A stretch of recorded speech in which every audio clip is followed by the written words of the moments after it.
wake up in the morning, they begin to think about their problems. Those problems are circuits, memories in the brain. Each one of those memories are connected to people and things at certain times and places. And if the brain is a record of the past, the moment they start their day, they're already thinking in the past. Each one of those memories has an emotion. Emotions are the end product of past experiences. So the moment they recall those memories of their problems, they all of a sudden feel unhappy, they feel sad, they feel pain. Now, how you think and how you feel creates your state of being. So the person's entire state of being when they start their day is in the past. So what does that mean? The familiar past will sooner or later be predictable future. If you believe that your thoughts have something to do with your destiny, and you can't think greater than how you feel, or feelings have become the means of thinking, by very definition of emotions, you're thinking in the past.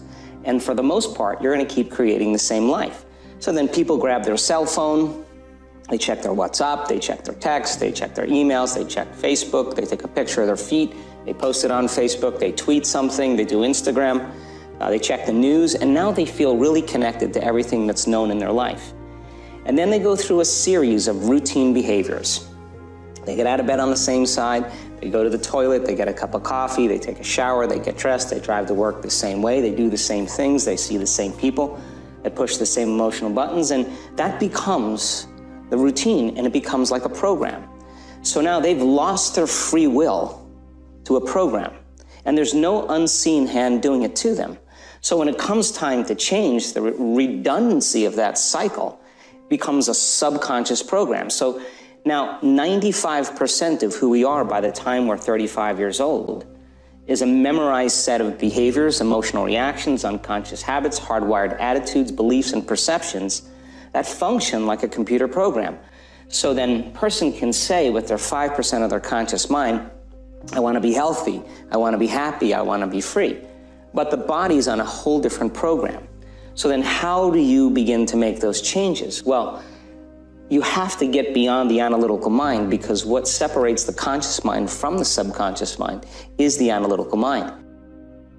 Most people then wait for crisis or trauma or disease or diagnosis. They wait for loss, some tragedy to make up their mind to change. And my message is, why wait? And you can learn and change in a state of pain and suffering, or you can learn and change in a state of joy and inspiration. And I think right now, the cool thing is that people are waking up.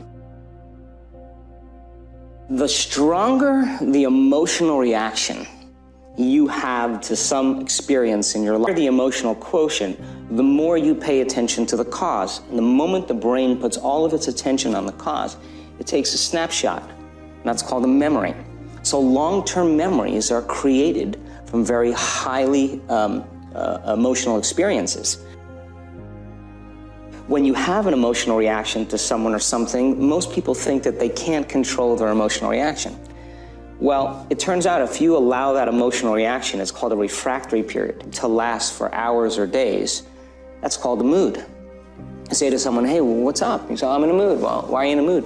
Well, I had this thing happen to me 5 days ago, and I'm having one long emotional reaction. If you keep that same emotional reaction going on for weeks or months, that's called temperament. And if you keep that same emotional reaction going on for years on end, that's called a personality trait. People, when they have an event, what they do is they keep recalling the event, because the emotions of stress hormones, the survival emotions, are saying, pay attention to what happened, because you want to be prepared if it happens again. Turns out most people spend 70% of their life living in survival and living in stress. So they're always anticipating the worst case scenario based on a past experience. And they're literally, out of the infinite potentials in the quantum field, they're selecting the worst possible outcome, and they're beginning to emotionally embrace it with fear. And they're conditioning their body into a state of fear. So then the emotions from the experience and tend to give the body and the brain a rush of energy. So people become addicted to the rush of those emotions, and they use the problems and conditions in their life to reaffirm their limitation, so at least they can feel something. Your body is the unconscious mind. It doesn't know the difference between the experience that's creating the emotion and the emotion that you're creating by thought alone. So the body's believing it's living in the same past experience 24 hours a day, 7 days a week, 365 days a year. And so then when those emotions influence certain thoughts, and they do, and then those thoughts create the same emotions, and those same emotions influence the same thoughts, now the entire person's state of being is in the past. So then the hardest part about change is not making the same choices you did the day before, period. And the moment you decide to make a different choice, get ready, because it's going to feel uncomfortable. It's going to feel unfamiliar. Your body is your unconscious mind. In a sense, if you're sitting down and you start thinking about some future worst-case scenario that you're conjuring up in your mind, and you begin to feel the emotion of that event, your body doesn't know the difference between the event that's taking place in your world, outer world, and what you're creating by emotion or thought alone. So most people then, they're constantly reaffirming their emotional states. So when it comes time to give up that emotion, they can say, I really want to do it, but really the body is stronger than the mind because it's been conditioned that way. So the servant now has become the master. And the person, all of a sudden, once they step into that unknown, they'd rather feel guilt and suffering because at least they can predict it. Being in the unknown is a scary place for most people because the unknown is uncertain. And people say to me, well, I can't predict my future. I'm in the unknown, and I always say the best way to predict your future is to create it. The difference between living as a victim in your world saying, I am this way because of this person or that thing or this experience. They made me think and feel this way. When you switch that around, you become a creator of your world, and you start saying, my thinking and my feeling is changing an outcome in my life. And now that's a whole different game, and we start believing more that we're creators of reality. If you're not being defined by a vision of the future, then you're left with the old memories of the past, and you will be predictable in your life. And if you wake up in the morning and you're not being defined by a vision in the future, as you see the same people and you go to the same places and you do the exact same thing at the exact same time, it's no longer that your personality is creating your personal reality. Now your personal reality are creating your personality. Your environment is really controlling how you think and feel unconsciously, because every person, everything, every place, every experience has a neurological network in your brain. Every experience that you have with every person produces an emotion. So some people will use their boss to reaffirm their addiction to judgment. They'll use their enemy to reaffirm their addiction to hatred. They'll use their friends to reaffirm their addiction to suffering. So now they need the outer world to feel something. So to change then is to be greater than your environment, to be greater than the conditions in your world. And the environment is that seductive.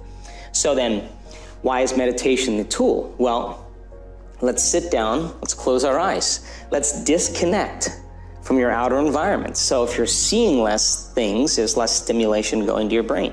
If you're playing soft music or you have earplugs in, less sensory information coming to your brain, so you're disconnecting from your environment.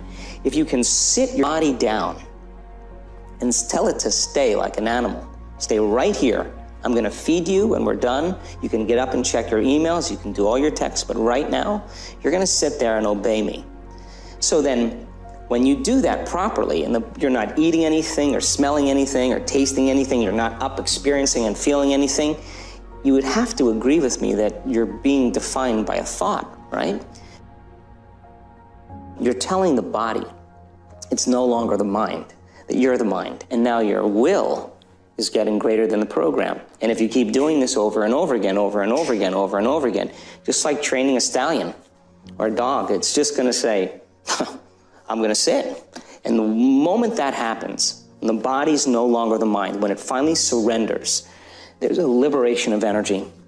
We go from particle to wave, from matter to energy, and we free ourselves from the chains of those emotions that keep us in the familiar past. And we've seen this thousands of times. In fact, we can actually predict it now on our brains.